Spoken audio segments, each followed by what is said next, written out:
இலங்கை செய்திகளுடன் நான் ரோஷன். விரிவான செய்திகளுக்கு முன் தலைப்புச் செய்திகள். புதிய கடவுச்சீட்டு பெறவுள்ளவர்களுக்கு இலங்கை குடிவரவு திணைக்களம் விடுத்துள்ள முக்கிய அறிவிப்பு. பாதுகாப்பு பிரதானிகள் அனைவரது சேவை காலத்தையும் எதிர்வரும் டிசம்பர் வரை நீடிக்க ஜனாதிபதி தீர்மானித்துள்ளதாக வெளியாகியுள்ள தகவல்கள்.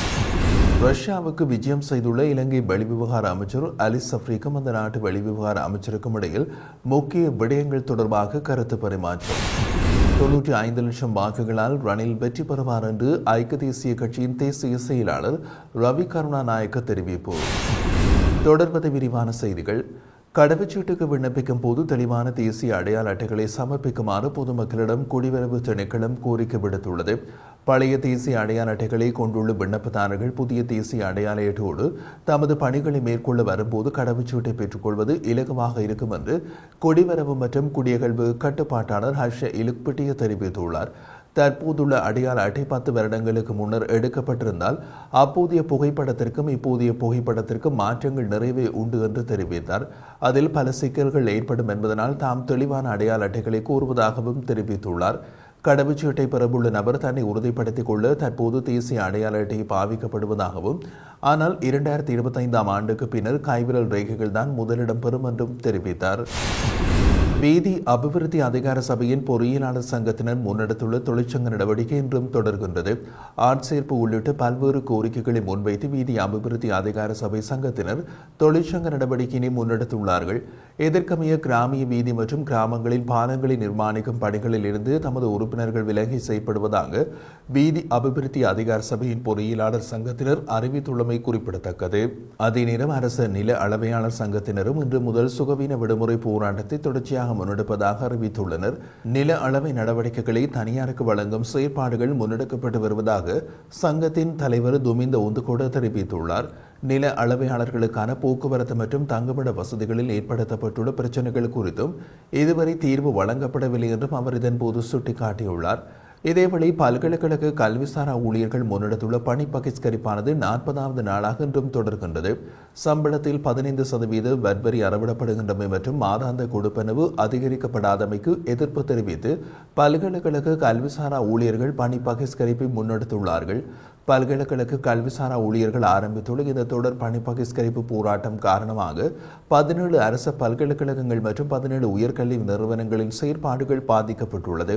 இதன் காரணமாக இலங்கையின் பல்கலைக்கழக கட்டமைப்பில் உள்ளக மற்றும் வெளியக வாரியாக கல்வி கற்கும் மாணவர்கள் சுமார் 2 லட்சம் மாணவர்கள் நெருக்கடியை எதிர்நோக்கியுள்ளார்கள். மேலும் பணி பகிஷ்கரிப்பு காரணமாக கற்றல் நடவடிக்கைகள் மற்றும் பரீட்சைகள் ஒத்திவைக்கப்பட்டுள்ளமையும் குறிப்பிடத்தக்கது. பாதுகாப்பு பிரதானிகள் அனைவரது சேவை காலத்தையும் எதிர்வரும் டிசம்பர் மாதம் இறுதி தேதி வரை நீடிப்பதற்கு ஜனாதிபதி ரணில் விக்ரமசிங்கே தீர்மானித்துள்ளதாக தகவல்கள் வெளியாகியுள்ளன. கொழும்பு சிங்கள ஊடகம் ஒன்று வெளியிட்டுள்ள செய்தியில் இந்த விடயம் தெரிவிக்கப்பட்டுள்ளது. ஜனாதிபதியால் எடுக்கப்பட்ட இந்த தீர்மானத்தின் அடிப்படையில் பாதுகாப்பு படைகளின் பிரதானி ஜெனரல் சவேந்திர சில்வாவுக்கும் சேவை நீடிப்பு வழங்கப்பட்டுள்ளதாக சுட்டிக்காட்டப்படுகின்றது. ஜனாதிபதியின் இந்த முடிவின் மூலம் டிசம்பர் மாதத்திற்கு முன்னர் சேவை காலம் முடிவடைய உள்ள முப்படை தளபதிகள் மற்றும் அனைத்து பாதுகாப்பு பிரதானிகளுக்கும் எதிர்வரும் டிசம்பர் மாதம் இறுதி வரை பதவியில் இருப்பார்கள். ஜனாதிபதி தேர்தல் முடிவடையும் வரை நாட்டின் பாதுகாப்பு வேலை திட்டத்தை இலகுவாக பேண முடியும் என்பதற்காக ஜனாதிபதி இந்த தீர்மானத்தை எடுத்துள்ளதாகவும் தெரிவிக்கப்பட்டுள்ளது. விஜயதாச ராஜபக்சவை ஸ்ரீலங்கா சுதந்திர கட்சியின் தலைவராக நியமிப்பதையும் ஸ்ரீலங்கா சுதந்திர கட்சியின் தலைவராக செயற்படுவதை தடுத்தும் ஸ்ரீலங்கா சுதந்திர கட்சியின் உறுப்பினராக செயற்படுவதற்கும் தடை விதித்து விதிக்கப்பட்ட தடை உத்தரவை மேலும் நீடிப்பதாக கொழும்பு மாவட்ட நீதிமன்றம் உத்தரவிட்டுள்ளது. இந்த வழக்கு இன்று கொழும்பு மாவட்ட நீதிமன்றத்தில் விசாரணைக்கு எடுத்துக் கொள்ளப்பட்ட நிலையில் இவ்வாறு தெரிவிக்கப்பட்டுள்ளது. இந்த வழக்கில் உரிய ஆட்சேபனைகளை முன்வைக்க கால அவகாசம் வழங்குமாறு பிரதிவாதி நீதிமன்றத்திடம் கோரினார். அதனை அடுத்து இந்த தடை உத்தரவை வரும் 25ஆம் தேதி வரை நீட்டித்து நீதிமன்றம் உத்தரவிட்டது. இதேவேளை ஸ்ரீலங்கா சுதந்திர கட்சியின் பொருளாளரும் ராஜாங்க அமைச்சருமான லசந்த அழகிவனவால் இந்த வழக்கு தாக்கல் செய்யப்பட்டிருந்தமை குறிப்பிடத்தக்கது. ரஷ்யாவுக்கு விஜயம் செய்துள்ள வெளிவிவகார அமைச்சர் அலி சஃப்ரி மற்றும் அந்த நாட்டு வெளிவிவகார அமைச்சர் ஆகியோருக்கு இடையில் முக்கிய சந்திப்பு ஒன்று இடம்பெற்றுள்ளது. வெளிவிவகார அமைச்சர் வெளியிட்டுள்ள அறிவிப்பின்படி இந்த சந்திப்பின் போது இரு நாடுகளுக்கும் இடையிலான முக்கியத்துவம் வாய்ந்த விடயங்கள் குறித்து கருத்துக்களை பரிமாறிக்கொண்டதாகவும் தெரிவிக்கப்படுகிறது. அத்துடன் ரஷ்ய ராணுவத்தில் இணைந்துள்ள இலங்கையர்கள் எதிர்நோக்கும் பிரச்சினைகள் தொடர்பாக கருத்து தெரிவித்த அமைச்சர் அலி சஃப்ரி ரஷ்ய வெளிவிவகார அமைச்சரை தலையிடுமாறும் கேட்டுக் கொண்டார். இதேவேளை ரஷ்யாவில் இனி இலங்கையர்கள் ராணுவ சேவைக்கு ஆட்சேர்ப்பு செய்யப்பட மாட்டார்கள் என்று ரஷ்ய வெளிவிவகார அமைச்சர் உறுதியளித்துள்ளார்.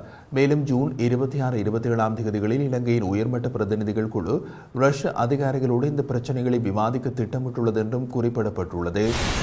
13வது அரசியலமைப்பு திருத்தத்தை நடைமுறைப்படுத்துவதற்கான சஜித்தின் தீர்மானம் குறித்து அனைவரும் கவனம் செலுத்த வேண்டும் என முன்னாள் சபாநாயகர் கரு ஜெயசூரிய அரசாங்கத்திடம் வலியுறுத்தியுள்ளார். இது தொடர்பாக அவர் வெளியிட்டுள்ள அறிக்கையில் இந்த விடயத்தை குறிப்பிட்டுள்ளார். அவர் மேலும் கூறுகையில், போருக்கு பின்னரான பிரச்சினைகளுக்கு தீர்வு காண்பதற்கான வழிவகைகளை ஆராய்வதற்காக அரசாங்கம் வட்டமேசை மாநாடு ஒன்றை நடாத்த வேண்டும். அதேவேளை சஜித் பிரேமதாசவின் 13வது அரசியலமைப்பு திருத்த சட்டம் தொடர்பான உறுதிமொழியை அடுத்து அரசாங்கம் மற்றும் அனைத்து அரசியல் கட்சிகளும், குறிப்பாக தமிழ் குழுக்களும் இந்த வாய்ப்பை பயன்படுத்திக் கொள்ள வேண்டும். முன்னாள் ஜனாதிபதிகளான சந்திரிகா பண்டாரநாயக்க குமாரதுங்க, மஹிந்த ராஜபக்ச, தற்போதைய ஜனாதிபதி ரணில் விக்ரமசிங்க மற்றும் ஜேவிபியினரும் 13வது திருத்தத்தை முழுமையாக நடைமுறைப்படுத்துவதற்கு ஆதரவளித்துள்ளனர். தேசிய மக்கள் சக்தியினருக்கும் தமிழரசுக் கட்சிக்கும் இடையில் விசேட சந்திப்பொன்று இன்று காலை யாழ்ப்பாணத்தில் இடம்பெற்றது. யாழ்ப்பாணத்திற்கு விஜயம் செய்துள்ள அனுருகுமார் திசாநாயக்க தலைமையிலான குழுவினர் மாவி ஸ்ரீநாதராஜா தலைமையிலான தமிழரசுக் கட்சியினரை சந்தித்து கலந்துரையாடியுள்ளார்கள். யாழ்ப்பாணம் மாற்றின் வீதியில் உள்ள தமிழரசுக் கட்சியின் தலைமை அலுவலகத்தில் இன்று காலை இந்த சந்திப்பு இடம்பெற்றது. இதன்போது பிரதானமாக ஜனாதிபதி தேர்தல் உட்பட சமகால அரசியல் நிலைமைகள் என்று பல்வேறு விடயங்கள் குறித்து கலந்துரையாடப்பட்டுள்ளது. இந்த சந்திப்பில் தமிழரசுக் கட்சி சார்பில் அதன் தலைவர் மாவி ஸ்ரீநாதராஜா, துணைத் தலைவர் CVK சிவஞானம், நிர்வாக செயலாளர் குலநாயகம், ஊடக பேச்சாளர் ஜனாதிபதி சட்டத்தரணியுமான MA சுமந்திரன் ஆகியோரும் கலந்து கொண்டனர். அதேபோன்று தேசிய மக்கள் சக்தியின் சார்பில் அதன் தலைவர் அனுருகுமார் திசாநாயக்க மற்றும் அந்த கட்சியின் முன்னாள் பாராளுமன்ற உறுப்பினர்களான விமல் ரத்நாயக்க மற்றும் ராமலிங்கம் சந்திரசேகரன் உட்பட பலரும் கலந்து கொண்டிருந்தமை குறிப்பிடத்தக்கது. இதேவேளை எதிர்க்கட்சித் தலைவர் சஜித் பிரேமதாச தலைமையிலான குழுவினர் நேற்றைய தினம் தமிழரசுக் கட்சியினரை சந்தித்து கலந்துரையாடியிருந்த நிலையில் இன்றைய தினம் தேசிய மக்கள் சக்தியினரும் தமிழரசுக் கட்சியினை சந்தித்துள்ளமை அரசியலில் பெரும் பரபரப்பை ஏற்படுத்தியுள்ளமை குறிப்பிடத்தக்கது. ஐக்கிய தேசிய கட்சியில் இணையும் சக்தி வாய்ந்த கூட்டணி இன்னமும் 2 வாரங்களில் ஆரம்பமாகும் என ஐக்கிய தேசிய கட்சியின் தேசிய செயலாளராக பதவியேற்று முன்னாள் அமைச்சர் ரவி கருணாநாயக்க தெரிவித்தார். மேலும் ஜனாதிபதி தேர்தலில் கட்சி சார்பற்ற தேசிய மற்றும் பொது வேட்பாளராக ரணில் விக்ரமசிங்க சுமார் 95 லட்சம் வாக்குகளை பெறுவார் என்றும் ஐக்கிய தேசிய கட்சியின் தேசிய செயலாளர் ரவி கருணாநாயக்க நம்பிக்கை வெளியிட்டுள்ளார். ஐக்கிய தேசிய கட்சியின் தேசிய செயலாளரும் முன்னாள் நிதியமைச்சருமான ரவி கருணாநாயக்க கொழும்பில் நடைபெற்ற விசேட செய்தியாளர் மாநாட்டிலேயே இதனை தெரிவித்திருந்தார். ஐக்கிய தேசிய கட்சியின் தலைவர் ரணில் விக்ரமசிங்க பிரதான கட்சியின் செயற்குழுவில் கட்சியின் தேசிய செயலாளராக நியமித்துள்ளார். புத்துயிர் பெற்று நாட்டின் மக்களுக்கு நலனுக்காக ஐக்கிய தேசிய கட்சியினை எழுப்ப வேண்டும்.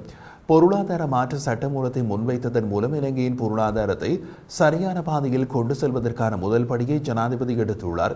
இந்த சட்டம் மூலம் நாட்டு மக்களுக்கு சாதகமான சட்டம் மூலம் ஒன்றை கூற வேண்டும். இதன் மூலம் கடனின் அளவும் வாழ்க்கை செலவும் மட்டுப்படுத்தப்படும். எதிர்க்கட்சிகள் செய்வது ஜனாதிபதியை விமர்சித்து பலிக்கடாக்களை உருவாக்குவதுதான். எனினும் நாட்டை கட்டியெழுப்பும் விடயங்கள் தொடர்பான விவாதங்களுக்கு அவர்கள் தயாராக இல்லை. வாதங்களை தவிர்த்தல், விவாதத்திற்கு வர பயப்படுவது ஏன் என்றும் கேள்வி எழுப்புகின்றோம். விவாதங்களுக்கு பயந்து ஒளிந்து கொள்வது ஏன்? அவர் திறமையற்றவர் என்பதால் விவாதத்தில் இருந்து ஓடிவிட்டார். இந்த விவாதத்திற்கு ரணில் விக்ரமசிங்க அழைக்கப்பட வேண்டும் என்றும் நான் கூறுகின்றேன். பாராளுமன்றம் கலைக்கப்படுகிறது என்று கூறுவது போய். நாட்டை திவான் நிலையிலிருந்து காப்பாற்றும் திறன் எங்களிடம் உள்ளது. நாங்கள் அனைவரும் ஒன்று கூடி ஜனாதிபதி தேர்தலுக்கான கட்சி சார்பற்ற வேட்பாளராக ரணில் விக்ரமசிங்கவை முன்வைப்போம். ஐக்கிய தேசிய கட்சியின் அனைத்து வாக்குகளும் செயல்படுத்தப்பட்டுள்ளன. இதன்படி ஜனாதிபதி தேர்தலில் சுமார் 95 லட்சம் வாக்குகளை பெறும் திறன் ரணில் விக்ரமசிங்கவுக்கு உள்ளது என்றார்.